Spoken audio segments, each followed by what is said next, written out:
I'm attempting to watch 1,000 games of football before the end of the 2026 FIFA World Cup. I'm going to be ranking every single one to find out which game is the greatest of the season. Today, we are covering even more Premier League action as Brighton take on Newcastle. In this game, which I actually think was one of the better games of the Premier League weekend, just because of how just there was a lot of drama in this game, should I say, and we'll get into all of that in its entirety. But to start off the game, I'd have to say that this game, for the first half at least, and I'd say majority of the second half, was very even in terms of the kinds of chances these teams were getting.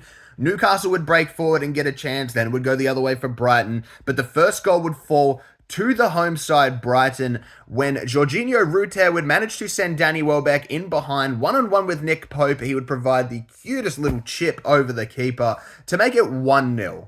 The game would continue that same sort of boxing style where it would be one hit one way, one hit the other. Newcastle with an attack, Brighton with an attack, and no sides would score up until past the 75th minute to set us up for an incredible last 15. Now, this goal would go the way of Newcastle, and I will just preface that Newcastle also had an appeal for a penalty that got rejected for a handball. This was a bit of a controversial one. I personally thought it could have gone either way, and if it would have been given a penalty, I thought that would have been completely fair, but they weren't given it, but they wouldn't have to wait too long afterwards. A ball back into the box would find the feet of Nick Voltamada, who would hit a beautiful behind-the-back sort of chopped finish, and chopped in terms of like Ronaldo chopped, not chopped as in ugly, to give Newcastle a just an incredible equalizer. The stuff that this guy can do with his insanely tall and lanky frame is just absolutely ridiculous.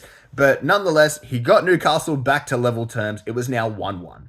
That was until Brighton's veteran man himself, Danny Welbeck, would once again find the magic. A ball would drop to him at the edge of the Newcastle 18-yard box, and he would fire an effort low and hard into the bottom left-hand corner to give Brighton a 2-1 lead that they would see out for a 2-1 win at home against Newcastle. An incredible result for Brighton, who are having a really good start to the season this season.